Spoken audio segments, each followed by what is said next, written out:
Most bilinguals mix their languages. That is, they use words from one language when mainly using another language. Children do this quite regularly, but so do adults as well.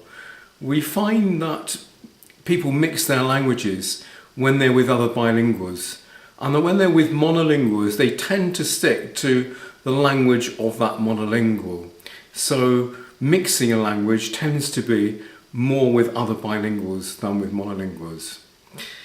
It's also interesting, the word that gets used here is mixing is, I suppose, a fairly neutral word, but some people use the word interference, which is a very negative word, is one language interfering with another, which is really not what is occurring, particularly with children who really just want to express themselves in the most efficient and effective way possible.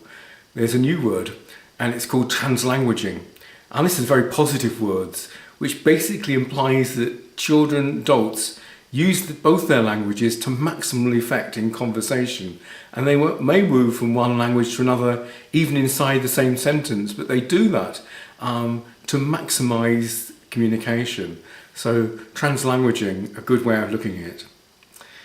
If you think this is a problem with your children, then one traditional historic answer is language separation, is to try to keep to occasions when the child uses one language and different occasions when the child uses the other language.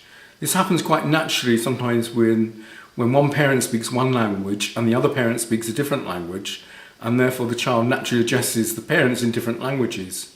At food time, of course, when there's one common language, but using both languages in different occasions with different people, different situations, may help those parents who are worried about their child mixing. Mixing also has very valuable aspects to it.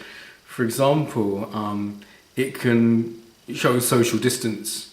You can use one language to show one's status or how clever one is. It's a higher class language. It can also be used mischievously. There's a lovely example of my first professor, Professor Webster, unfortunately now no longer with us, who was a Welsh and English speaker and went from Wales to London and went to the theatre, and behind him were sitting two ladies.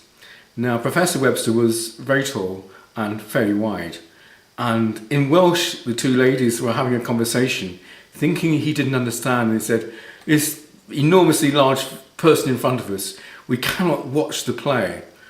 Well, Professor Webster kept quiet until the very end of the play and simply turned around to the ladies and in Welsh said, "Thank you, I hope you enjoyed the play." So code switching, translanguaging, mixing languages has a variety of different purposes, and in this book I outline at least 10 of them. So what seems to be a problem, it actually can be an advantage for bilinguals.